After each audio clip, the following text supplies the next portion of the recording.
sąskaitų faktūrų registro konvertavimas iš Excelinio failo į SAF XML rinkmeną. Šis vaizdo įrašas yra skirtas pademonstruoti, kaip užpildyti Excelio failą jūsų įmonės duomenimis apie gautas bei išrašytas sąskaitas bei visą tai konvertuoti į XML rinkmeną. Tam, kad galėtumėm konvertuoti failą į XML rinkmeną, parsisiųskime Excel failiuko šabloną iš internetinio įmonės puslapio www.bss.biz. Šiame puslapyje yra pateikiamas Excel failas, kurį užpildysime ir tik tuomet konvertuosime. Parsisiųskime.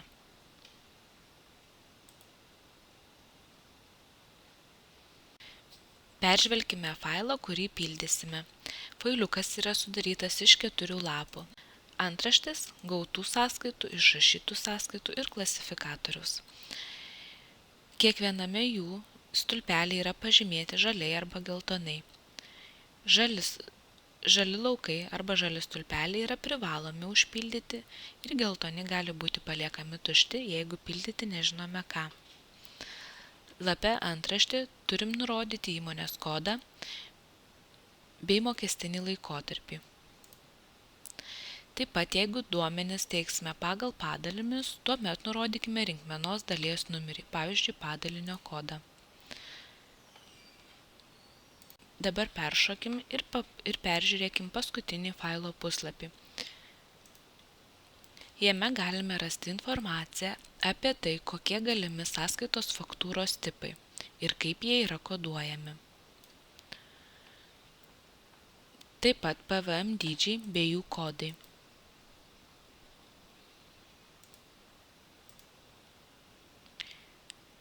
Šios informacijos prireiks, kai pildysime gaunamų ir išrašytų sąskaitų lapus.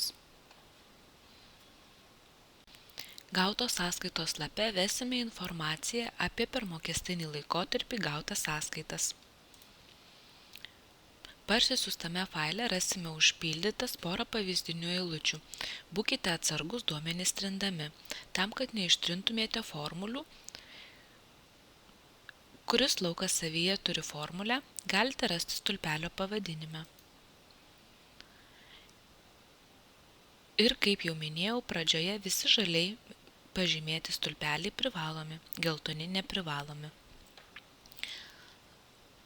Lauke PVM sąskaitos faktūros data nurodome sąskaitos datą. Jeigu sąskaita į apskaitą buvo registruota ne tą pačią dieną, tai pažymime lauke registravimo į apskaitą data.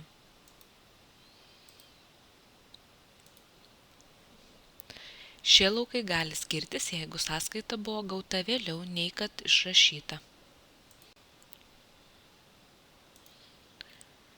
PVM sąskaitos faktūros numeris. Šiame lauke nurodysime sąskaitos seriją bei numerį. Pardavėjo PVM kodas. Čia nurodysime įmonės, iš kurios gavome sąskaitą PVM mokėtojo kodą. Jei tokios informacijos neturime, į šį stulpelį vedame ND.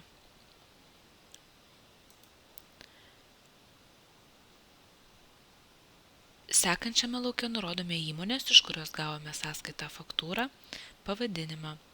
Taip pat, jei šio lauko reikšmės nežinome, vedame ND. Apmokestinamoji vertė.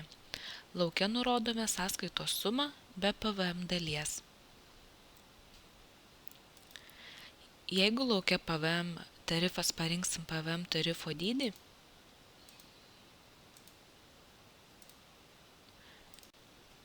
lauko reikšmė PVM suma bus perskaičiuojama automatiškai. Tačiau jei PVM suskaičiuota suma netokia, reikšmę galite pakoreguoti rankomis. Unikalus pardavėjo numeris, iš kurios gavote sąskaitą, kodas arba asmens kodas, jeigu tai yra privatus asmuo. Mokesčio kodas lauke, priklausomai nuo įvestų duomenų, automatiškai bus parenkamas mokesčio kodas. Tačiau jei automatiškai neparinko, tuomet nurodykite pasirinkdami iš sąrašo.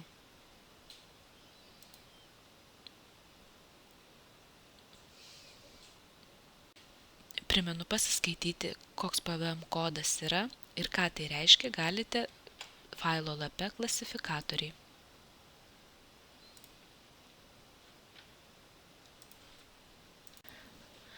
Lauke pardavėjo identifikacinis numeris įrašomas pardavėjo identifikacinis numeris jūsų sistemoje.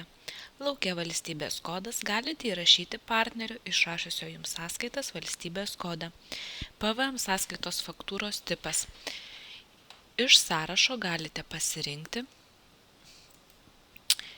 Iš sąrašo galite pasirinkti dokumento tipą.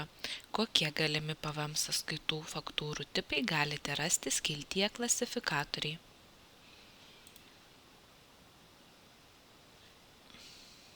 Ir paskutinis laukas – paklaida dėl skirtingo PVM mokesčio sąskaitoje. Šis laukas skirtas patikrinti, ar visos paslaugos produktai sąskaitoje turi vienodą PVM tarifą. Tarkim, įvedus, kad apmokestinamoji vertė yra 500, o PVM suma 85, paklaidos skiltyje jums paskaičiuos, kad PVM tarifas yra 17%, kas greičiausiai rodo, kad ne visi produktai ar paslaugos sąskaitoje naudojo vienodą PVM tarifą. Jeigu sąskaitoje yra nurodytos prekės ar paslaugos su skirtingais PVM tarifais, tai tokios sąskaitos duomenys į failiuką vedami bus kelis kartus pagal naudojamus PVM tarifus. Tarkim, jeigu sąskaitoje pirktos paslaugos su 21% PVM, o prekės su 5% PVM, tuomet tokią sąskaitą į šį failiuką vesime per 2 eilutes. Be gautų sąskaitų reiktų į failą suvesti ir išrašomų sąskaitų informaciją. Visi laukai yra tie patys kaip ir lape gautos sąskaitos, skiriasi tik tai, kad čia dabar vesime pirkėjo, o nebe pardavėjo informaciją. Taigi, belieka susivesti informaciją į tam skirtus lapus. Tam, kad susivesti informaciją, prisijungime prie savo buhalterinės apskaitos sistemos ir supildykime failiuką.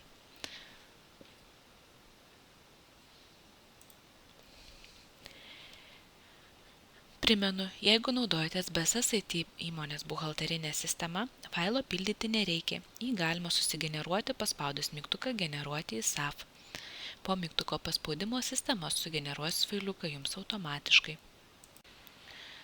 Pradėkime vesti duomenis, supildydami failiukyje lapą antraštę. Suveskite savo įmonės kodą bei mokestinį laikotarpį. Demonstracijos metu pildysime duomenis už 7 mėnesį. Kadangi mano įmonė padalinių neturi, tai lauko rinkmenos dalis nekoreguoju. Jeigu jūsų įmonės padalinius turit ir duomenis teikite už padalinius, pakeiskite rinkmenos dalis lauką. Pereikime į lapą gautos sąskaitos ir lygiagrečiai atsidarykime sistemoje registruotų pirkimo sąskaitų langą. Informaciją iš sistemos perkelsim į Excelinį failą. Nukopijuokime sąskaitos datą, seriją bei numerį. Kadangi aš nežinau pardavėjo PVM kodo, tai failiukyje rašau atitinkamai ND. Perrašykime arba nukopijuokime pardavėjo įmonės pavadinimą, sumą be PVM, PVM sumą, įmonės kodą. Pakeiskime į mokesčio tarifą. Parinkime mokesčio kodą. Iš pateikto sąrašo, jeigu neprisimename, ką koks PVM kodas reiškia, apie tai galime paskaityti lape klasifikatoriai.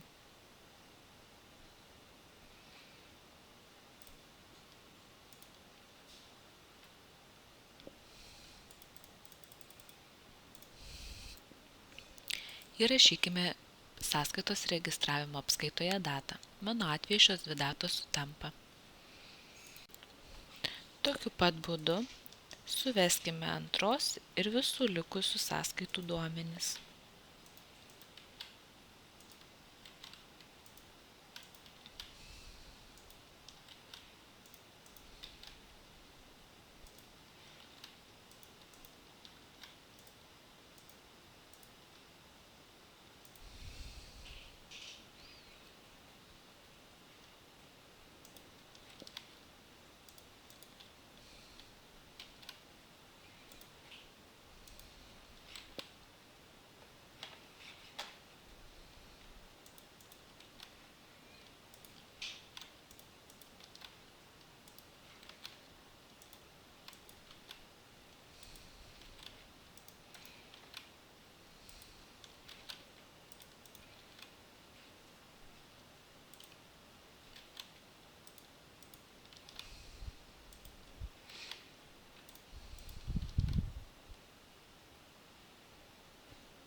Vesdami trečios sąskaitos duomenis, lauke paklaida dėl skirtingo PVM matome, kad naudojamas PVM yra 17%.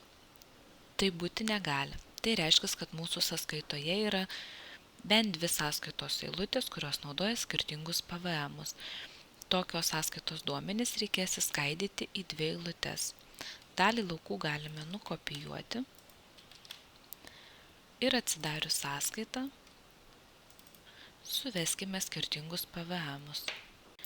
Atidarius sąskaitos detalės, taip matome, kad taip ir yra. Yra 2 produktai, kurie naudoja skirtingus PVM. Tokios sąskaitos duomenis suvesime į failą 2 eilutėmis. Nukopijuosime vieno produkto sumą be PVM bei PVM sumą bei antrojo produkto.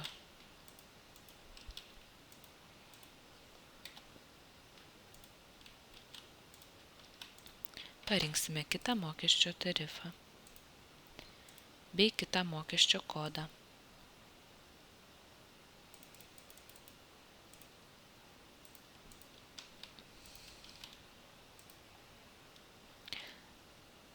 Norėdami, kad suskaičiuotų paklaidą ir naujai pridėtoje eilutėje, pažymime lauką už kampučio ir patempiame į apačią. Taip supildome visus likusius duomenis. Taigi, baigus vesti pirkimo sąskaitų informaciją, atsidarykime failiukyje lapą išrašytos sąskaitos, o sistemoje analogiškai registruotų pardavimų sąskaitų langą. Ir duomenis lygiai tokia pačia tvarka suveskime.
Baigę vesti duomenis, failiuką išsaugokime.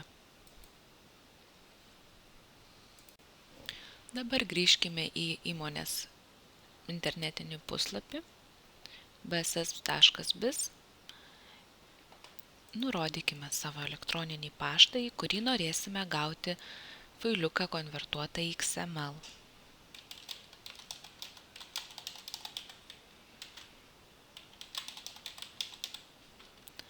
Pasirinkime užpildytą duomenimis failiuką, kurį įsisaugojote pas save kompiuteryje. Ir spauskime mygtuką Teikti. Po mygtuko paspaudimo konvertuotas failas bus atsiųstas jums ir nurodytą elektroninį paštą. Taigi gavau į savo elektroninį paštą XML rinkmeną pagal įkeltą failiuką.